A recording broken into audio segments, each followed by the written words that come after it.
రామరాజ్యం channel ప్రేక్షకులకు నమస్కారం. ఈరోజు ప్రధాన అంశం పులివెందుల దస్తగిరిపై రెక్కి డిఎస్పి వివరణ అనే అంశం. దస్తగిరి అంటే గుర్తొచ్చేది ఎవరు అంటే వివేకానందరెడ్డి హత్య కేసు విషయంగా అప్రూవ్గా మారినటువంటి వ్యక్తి పులివెందుల వ్యక్తి.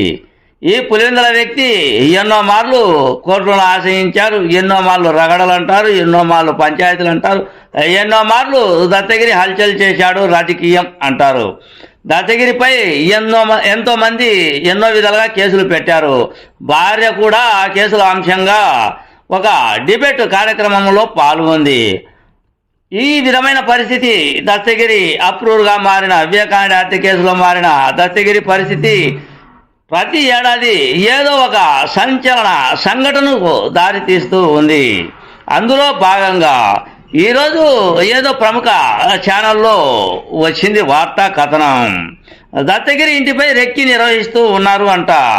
ప్రస్తుత పరిస్థితుల్లో దత్తగిరి ఇంటిపై రెక్కి నిర్వహించడం ఏమిటి? ఆయన రెక్కి నిర్వహిస్తూ ఉన్నారు.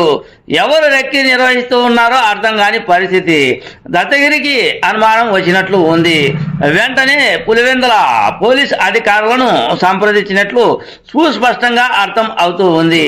ఈ వార్తా కథనం ప్రముఖ ఛానళ్లలో హల్చల్ చేస్తూ ఉంది. ప్రస్తుత రాజకీయ స్థితిగతుల ప్రకారం అప్రూవ్గా దత్తగిరి మారారు వివేకానంద హత్య కేసు విషయంగా. అటు తర్వాత సునీల్ యాదవ్ కూడా అప్రూవ్గా మారుతామన్న హెచ్చరికలు కూడా జారీ చేశారు. వివేకానంద రెడ్డి హత్య కేసు విషయం ఏ విధంగా ఎన్ని కోణాల్లో వెళ్తుందో అర్థం కాని పరిస్థితి. ఇప్పటికీ తేల్చలేని పరిస్థితి.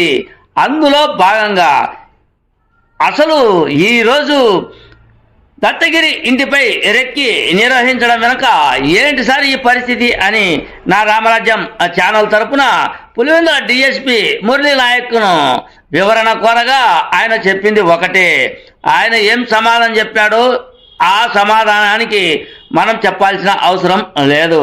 కానీ కోర్టు పరిధిలో ఉంది కాబట్టి కోర్టు పర్మిషన్ తీసుకొని ఈ రెక్కి అంశం మేము విచారణ చేపడతాము అని నా రామరాజ్యం ఛానల్కు పులివెందుల డిఎస్పి మురళీ నాయక్ వివరించారు. ప్రస్తుత రాజకీయ హాట్ టాపిక్ విషయంలో దత్తగిరి ఇండ్లు ఎక్కడ ఉంది అంటే వైఎస్ జగన్మోహన్ రెడ్డి ఇంటి సమీపానే ఉంది. జగన్మోహన్ రెడ్డి ఇంటి సమీపానే దత్తగిరి ఇండ్లు ఉంది. కాబట్టి రెక్కి అనే ప్రశ్న ఎందుకు ఇప్పుడు వచ్చింది? ఆ అనుమానం దత్తగిరికి ఎందుకు వచ్చింది? ఆ అనుమానం దత్తగిరి నమ్మాడా?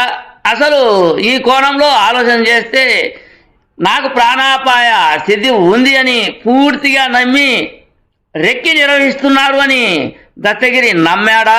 ఇదంతా విచారణలో తెలియాల్సి ఉంది అన్నదే నా ఈ చిన్న వీడియో. మీ సీనియర్ జర్నలిస్ట్ దేరంగుల కృష్ణయ్య. నమస్తే.